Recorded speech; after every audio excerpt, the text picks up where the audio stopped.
Hi, hello, my name is Kristen, and this is a channel where I inconsistently post videos about me completing or attempting to complete things that are on my lifelong to-do list. Recently I went to Malta for about 2.5 weeks, and while I was there I took some really crappy videos. So this will be more like a Malta story time than a vlog, which is what I think I originally intended. Before even getting on a plane to Malta, like every other person of my age group, I started Googling everything. I looked up things that I might want to do. I'm sorry, I'm kind of sweaty. It's like 110 degrees. Anyway, I Googled everything that I thought I might want to do in Malta so that I could, like get tickets, passes, whatever I might have to do. What I found online was the internet completely divided on whether or not it's even worth the trip to go out to Malta.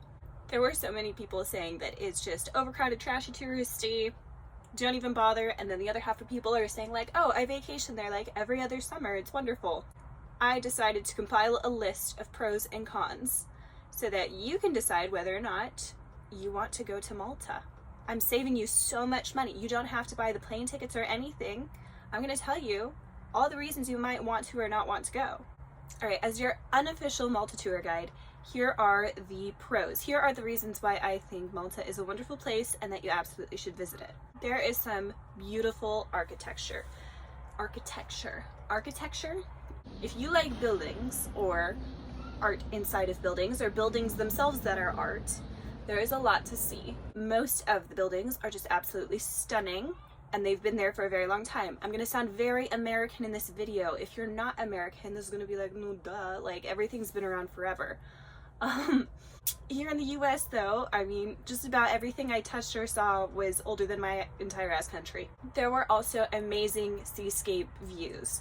You just go for a short little walk. I mean, it's an island. It's like a 10 by 14 mile, because I don't know what it is in kilometers, 10 by 14 mile island. So there is a lot, of surface area where you can see the ocean, and the ocean is so blue and it's so beautiful. Which segues into my next thing. The bluest water I've ever seen. And I honestly thought that I had seen really pretty blue water when I was in Hawaii. I went to Maui and I thought it was stunning, and that was like the peak. That was it. You couldn't get any prettier than that. Malta, hands down, it looked like they put food coloring in the ocean, and that would make no sense at all. Like, who would dye the ocean? That sounds like it would be way too much work. That's what it looked like. It looked like somebody took like a hotel fountain and then turned it blue because they thought it would be prettier that way. It was actually kind of unbelievable. You get to swim in it. I mean, it's not like restricted, protected water. We should protect some waters. The Great Barrier Reef, I think, is like disappearing. And not only is the water blue, but the salt content, it's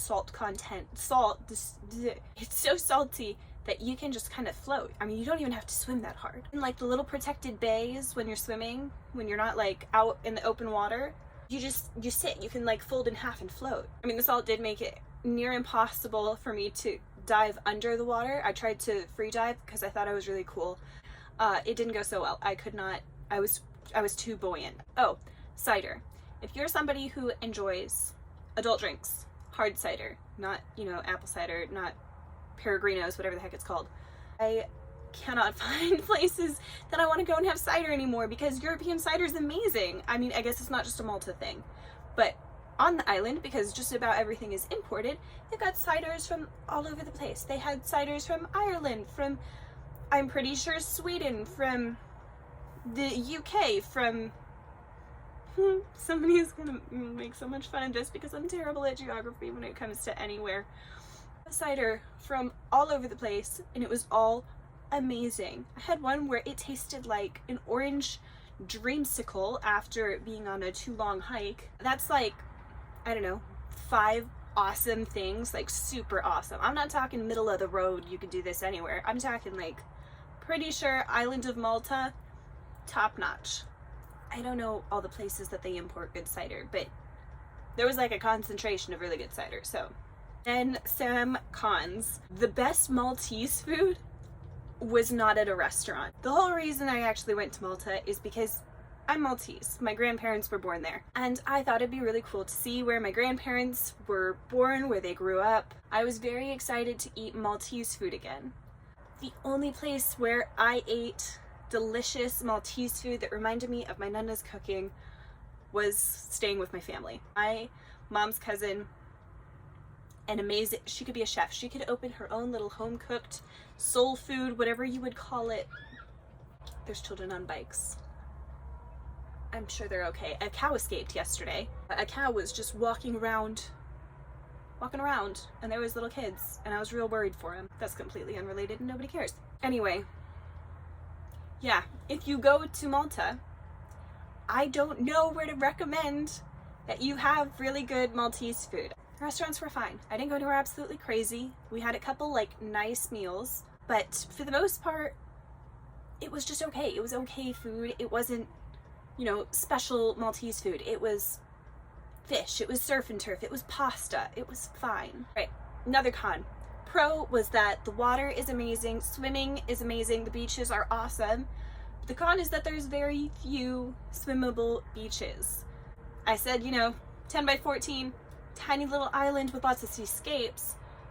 A lot of that is cliffs. There's not really a ton of places where you can go and swim in the water. So the places that you can are a little bit crowded. They're not crazy overcrowded. I wouldn't say any of it was like dangerous, packed in with people. It's just you have to travel to specific beach areas. You have to be kind of mindful of the weather. So if there's a lot of wind coming in from one side of the island, it's really only safe to swim on the opposite side of the island so that the waves aren't so crash you into rocks wavy. And then surprisingly, there's a lot of jellyfish. So some of the beaches had like a little purple flag they'd put up if there were jellyfish, but not all of them.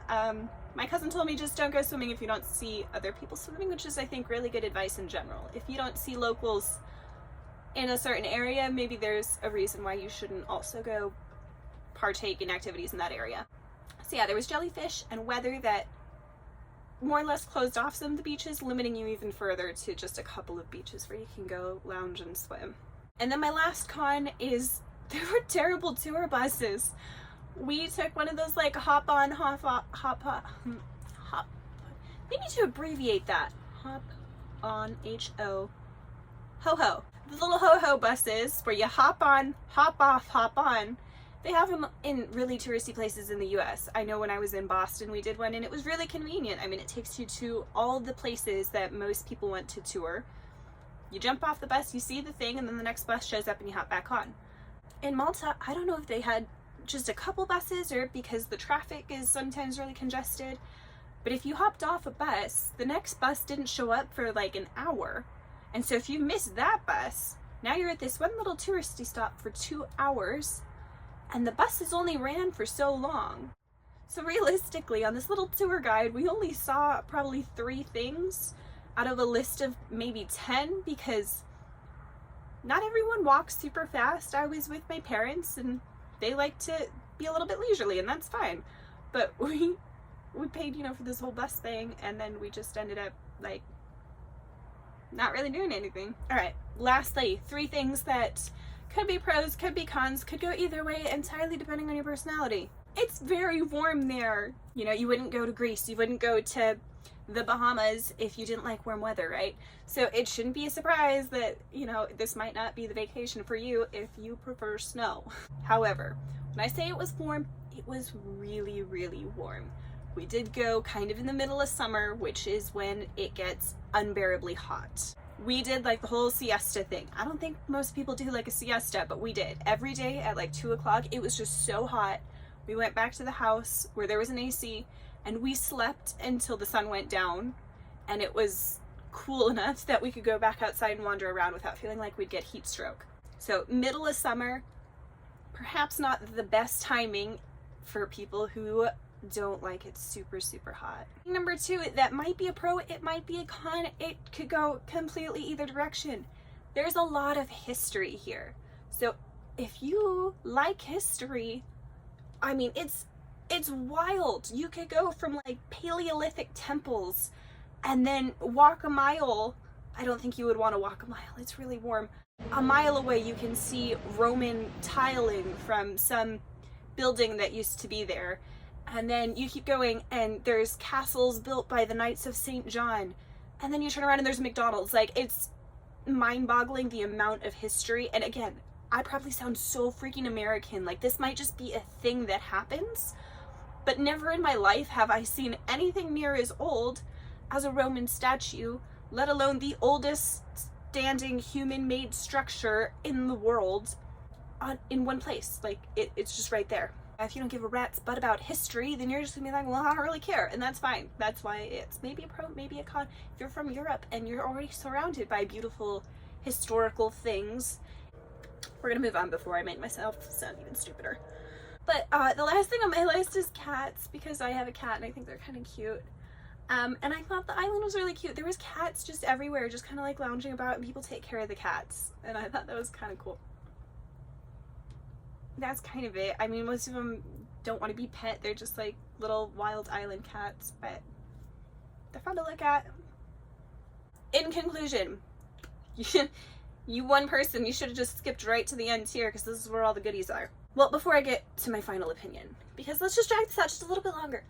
I don't think anybody on the internet, like when I was Googling it, people were like, you shouldn't go there. I don't think anyone has a right to say you should or you shouldn't go to this place, because there are so many personal reasons why people travel. There are so many individual things that make vacations fun for people.